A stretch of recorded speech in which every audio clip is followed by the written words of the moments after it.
अस्सलाम वालेकुम, welcome back to और इस हफ्ते तोशा खाना केस में एक बहुत बड़ी डेवलपमेंट हुई और वो ये हुई कि शाहजेब खानजादा के शो पे, शाहजेब खानजादा साहब के शो पे, जियो टीवी पे उमर फारूक जहूर साहब आए और वो एक दुबई बेस्ड बिजनेसमैन हैं, बड़े वेल ऑफ कंसिडर किए जाते हैं और उन्होंने आके ये क्लेम किया कि जो तोशा खाना से जो घड़ी मिस हुई थी, जो मोहम्मद बिन सलमान ने former prime minister Imran Khan साहब को गिफ्ट की थी, और वो जो सेट था पूरा जिसके अंदर एक पेन भी था और बूटी भी थी, वो उन्होंने परचेज की थी फराह खान साहिबा से, जो कि farmer first lady Bushra Bibi की बड़ी क्लोज फ्रेंड हैं और बड़ी क्लोज कंसिडर की जाती है पूरी इमरान खान साहब की फैमिली से। इमरान खान साहब उनको खुद भी कई दफा तक डिफेंड कर चुके हैं। तो उनको उन्होंने उनसे परचेज की थी $2 मिलियन कैश। अच्छा, इसके बाद काफी ज्यादा जो था उसकी तरफ से पीटीआई से भी रिस्पॉन्स आया। इमरान खान साहब ने कहा कि मैं को, शाहजेब खानजादा को और पता नहीं मीर इब्राहिम को और सबको वो सू करने लगे हैं, और वो अमेरिका में भी सू करेंगे और वो यूएई में भी सू करेंगे और उमर फारूक साहब को भी शायद सू करेंगे और यूके में भी सू करेंगे। तो ये उन्होंने एक दफा नहीं, 2-3 दफा कहा और पीटीआई का इसकी तरफ बड़ा स्ट्रॉन्ग रिएक्शन आया। तो ये स्टोरी आपको पता है कि ये स्टोरी ब्रेक की थी राना अबरार साहब ने, जिन्होंने आज हमें ज्वाइन किया है। रीमा आज हमारे साथ नहीं अवेलेबल, उनको फैमिली में कुछ काम था तो वो नहीं अवेलेबल, तो हमारे साथ राना अबरार साहब हैं।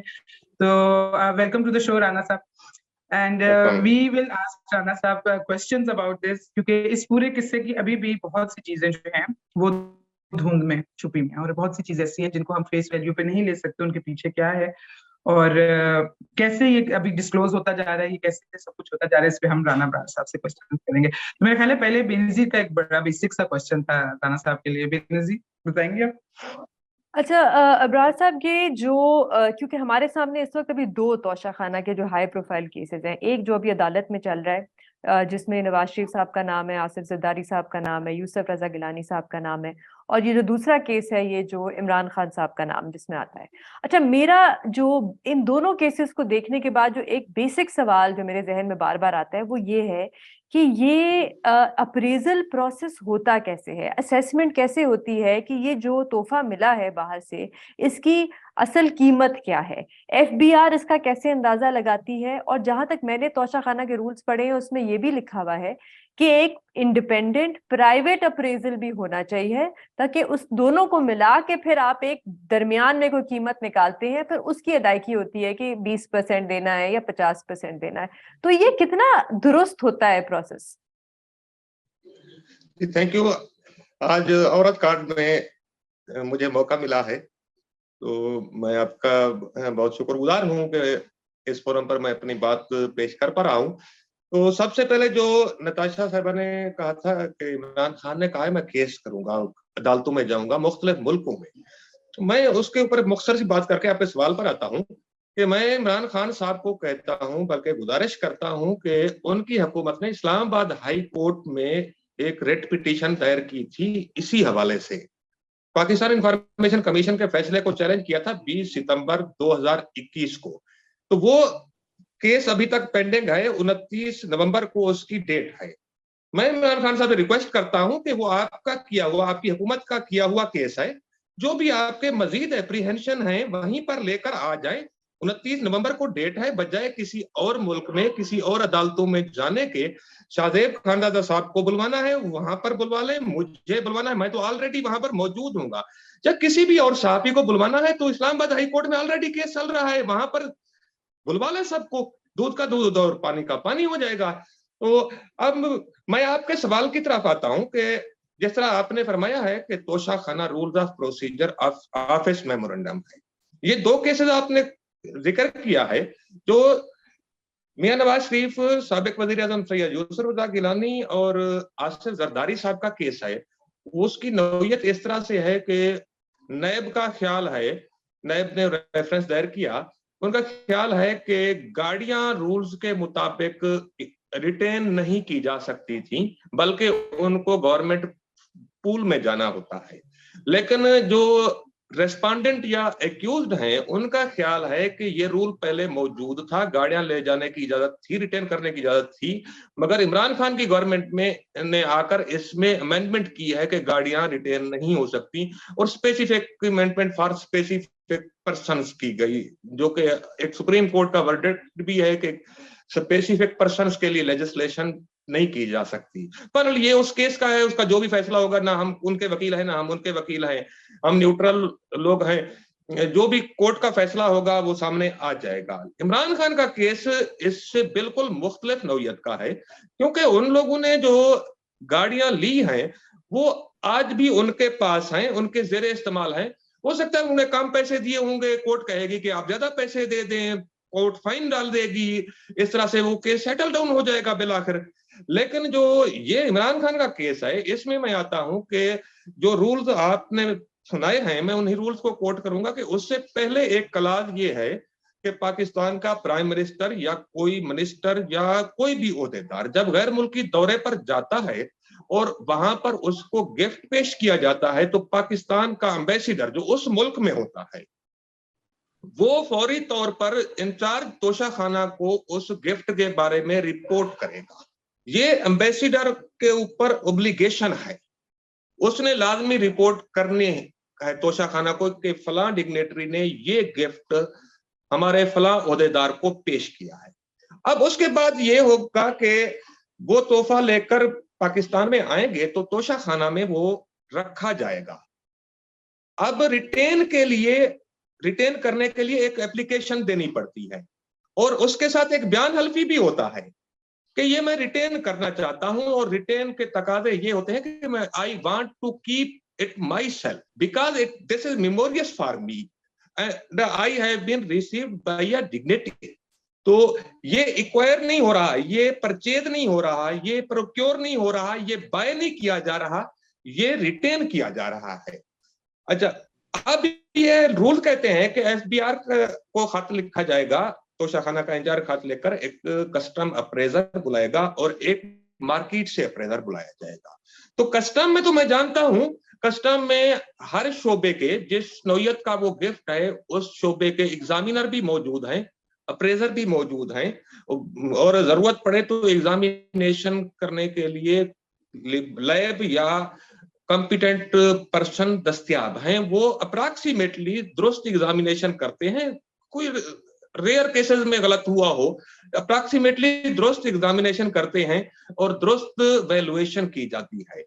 और जहां तक प्राइवेट मार्केट की बात है तो वो आमतौर पर जो गोल्ड या ये मेटल चीजें होती हैं, ऑर्नामेंट में आती हैं, तो सराफा मार्केट से कोई अप्रेजर उनके पैनल पर हैं, तोशाखाना के पैनल पर हैं, उनको बुला लिया जाता है। लेकिन इस केस में ये हुआ है कि अप्रेजिंग हुई ही नहीं है, अप्रेजल इमरान खान के तहफ का हुआ ही नहीं है। और दूसरा इंतजाम मैं ये करूंगा कि तोशाखाना के रिकॉर्ड में इन तहफ की कोई डिस्क्रिप्शन स्पेसिफिकेशन मौजूद नहीं है, सिर्फ गिफ्ट का नाम लिखा हुआ है और कंपनी का नाम लिखा हुआ है, या देने वाले का नाम और लेने वाले का नाम लिखा हुआ है। इसके अलावा कोई तफसीलात दस्तयाब नहीं, एग्जिस्ट नहीं करती। उसकी वजह यह है कि वजीर आजम इमरान खान जो भी तहफ इनको मिलते थे वो सीधे घर ले जाते थे, तोशाखाना वालों को दिखाए नहीं जाते थे, और रिटेन जो किया जाता था वो एक ऊपर से रिटेन हो जाता था। हालांकि प्रोसीजर तो ये है कि तोशाखाना में वो रिकॉर्ड लाया जाए, वो नहीं हुआ और कह दिया गया रिटेन कर रहे हैं। फिर सॉरी इब्रार साहब, मैं आपकी बात काट रही हूँ। जब आप कहते हैं कि सही तरह अप्रेजल नहीं हुई, तो क्योंकि आपने शायद वो मेरे ख्याल से फॉर्म्स देखे हुए हैं जो अप्रेजल के हैं, खासतौर पे इन घड़ियों के। हाँ, तो वो किस किस्म के फॉर्म्स हैं? वो यूं है कि डीजी नैब रावलपिंडी ने इसका नोटिस लिया है और इन्वेस्टिगेशन हो रही है। पिछले जुमरात को मुझे बुलाया था, इनवाइट किया था डीजी नैब रावलपिंडी की तरफ से, और फिर परसों भी मुझे दोबारा इनवाइट किया गया था। तो मैंने 2 मरतबा उनको ब्रीफिंग दी है और डिटेल डिस्कशन हुई है। उन्होंने रिकॉर्ड तोशाखाना से पहले लेटर लेकर मंगवाया था, वो काबिल इत्मीनान नहीं था, तो फिर कोई 4 दिन पहले नैब की टीम ने तोशाखाना पर छापा मारकर रिकॉर्ड कंफिस्केट किया है। तो वो रिकॉर्ड मैं उसका कस्टोडियन हूं, मैं बहुत ज्यादा डिटेल में नहीं जा सकता, अनोथ मैंने वो रिकॉर्ड देखा असल में। तो लेकिन कुछ चीजें हैं जो कि मैं बता सकता हूं कि सिर्फ 3 गिफ्ट हैं इमरान खान के, काफी मतलब 150-200 गिफ्ट उनको मिले हैं और उन्हें रिटेन किए। तो 3 गिफ्ट जो हैं, एक ग्राफ कंपनी की घड़ी और 2 रोलेक्स की घड़ियां, इनकी फाइल में एक अप्रेजल मौजूद है सो कॉल्ड केस में। वो अप्रेजल ऐसे है कि व्हाइट पेपर के ऊपर बॉल पेन से लिखा गया अप्रेजल बाय FBI, नीचे लिखा गया 1 रेस्ट वॉच, ब्रैकेट में ग्राफ आगे कीमत लिखी है 8,35,00,000 रुपए। तो ना तो किसी के नीचे दस्तखत है, ना किसी का नाम लिखा हुआ है और ना उसकी डेट है। तो अब यूं है कि नैब के लोगों को इसका तजर्बा नहीं था तोशाखाना के हवाले से। तो मुझे जब दिखाया गया तो मैंने डीजी नैब के सामने कहा, मैं हंस पड़ा, मैंने कहा दिस इज जोक, ये एक फेक अप्रेजल है। फिर मैंने उनकी रिक्वेस्ट के ऊपर मैंने कस्टम में अपने सोर्सेज से 2 अप्रेजल शीट ओरिजिनल मंगवाकर नैब वालों को दी हैं, जो प्रिंटेड शीट होती हैं और उसका बाकायदा एक प्रोसीजर होता है कि तमाम इंग्रेडिएंट्स का अलग अलग मेजरमेंट किया जाता है, उनका वेट हो या जिस तरह का भी मेजरमेंट करना हो वो अलग अलग किया जाता है हर इंग्रेडिएंट की, चाहे वो गोल्ड है, कॉपर है, वुड है, आयरन है, जो भी उसमें चीजें इस्तेमाल हुई हैं उनकी अलग अलग कीमत मुकर्रर करके फिर एक सम निकाला जाता है और स्टैंप लगाई जाती है, अप्रेजर का, एग्जामिनर का नाम लिखा होता है, सब कुछ होता है। तो वो मैंने उनको दी है, उन्होंने वो बात और एविडेंस अपनी फाइल में शामिल की है। तो जब अप्रेजल नहीं हुआ है, आपकी बात सॉरी काट रही, मुझे नजर आ रहा है तो मेमल के दिमाग में सवाल बन रहे। मेमल आप कुछ कहना चाह रही थी?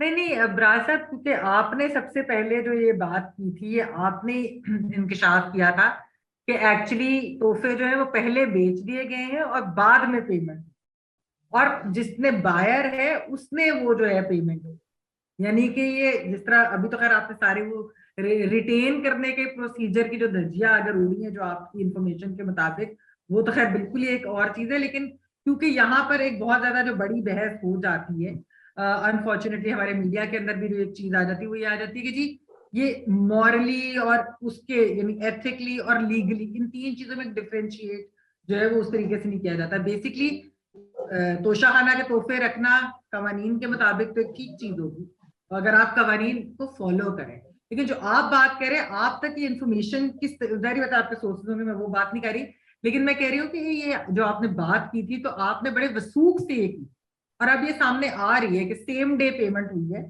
एक तोहफे की।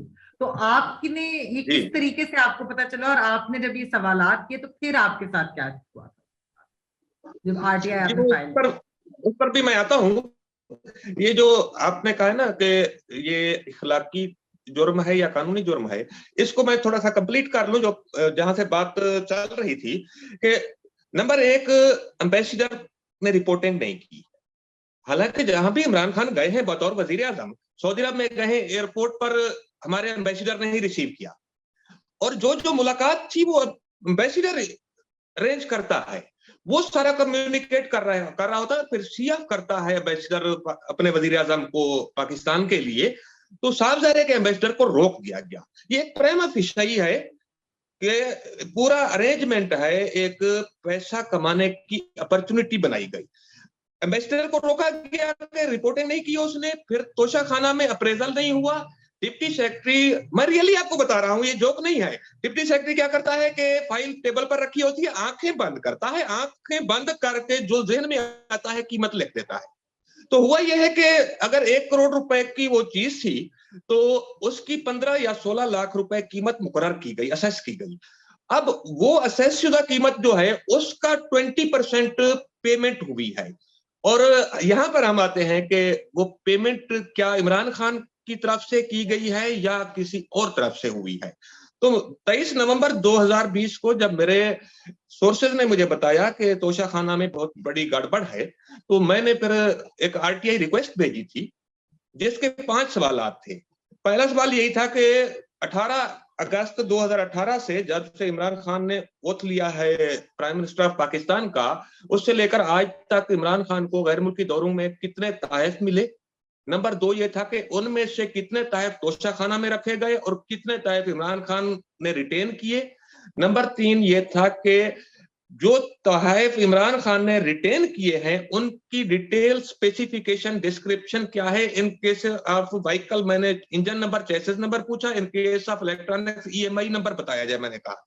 चौथा ये सवाल था कि इमरान खान की तरफ से उन तहफ के कितने पेमेंट की गई। 5वां सबसे अहम सवाल है जिसका जवाब नहीं देना चाहते थे, जिसके लिए मुझे सख्तियां बर्दाश्त करनी पड़ी, वो ये था कि जो पेमेंट हुई है वो ट्रांजैक्शन किस अकाउंट से हुई है। मैंने उसका अकाउंट नंबर, अकाउंट होल्डर का नाम, अकाउंट टाइटल, बैंक का नाम, ब्रांच नाम पूछा था। तो ये जो $1 बिलियन क्वेश्चन यही था कि पेमेंट कहां से हुई है।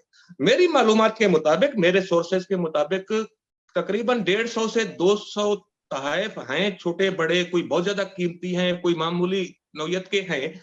किसी एक भी तोहफे की पेमेंट इमरान खान की तरफ से उनके अकाउंट से ट्रांजैक्शन नहीं हुई है, बल्कि ये तो एक दिलचस्प किस्सा है, अफसाना लगता है कि जो लोग इमरान खान के इर्द गिर्द होते थे वो मतलब एक तरीके से एक लाट उठा रहे हैं तोहफों की।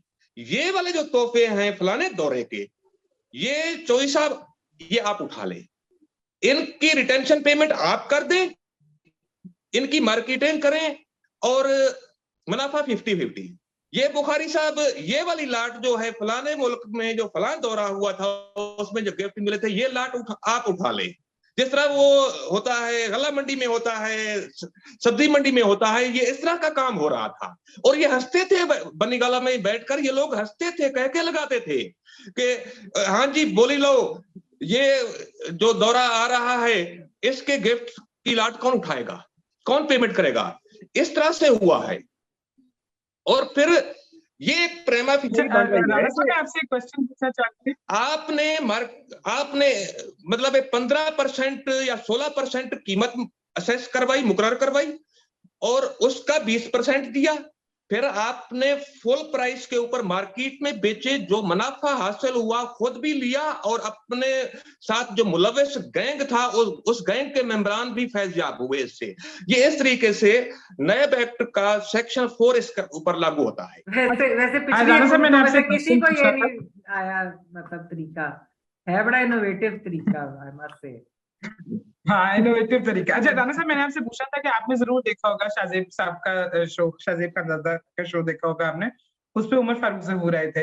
अच्छा, एज अ सहाफी मैं आपका ओपिनियन लेना चाहती हूँ कि आपको उनकी स्टोरी में कितनी सदाकत लगी, आपको उनकी स्टोरी में कहीं सवाल नजर आए? क्योंकि मैं और बेनजीर अभी थोड़ी देर पहले ये बात कर रहे थे, डिस्कस कर रहे थे कि अभी फैक्ट फोकस के लिए ताहिर इमरान मियां है, वो भी बड़े जबरदस्त सहाफी हैं, उन्होंने की है स्टोरी और वो ये कह रहे हैं कि उनकी स्टोरी काफी सॉलिड है। वैसे वो कह रहे हैं कि फराह खान जो है वो तो दुबई गए ही नहीं 2019 में, तो ये फिर ट्रांजैक्शन वहां पे कैश उनके ऑफिस में कैसे होगी? तो उसमें उस स्टोरी का, अगर आपने वो शो देखा है तो उस स्टोरी आपको क्या, उसके बारे में आपके क्या रिव्यूज हैं वो शो? जो ये स्टोरी है शाहजेब खान साहब के प्रोग्राम में ब्रेक की गई है उमर फारूक जहूर की, इनसे मैंने भी राब्ता करने की कोशिश की लेकिन मेरा राब्ता नहीं हो सका, मैं कामयाब नहीं हो सका इनसे बात करने में।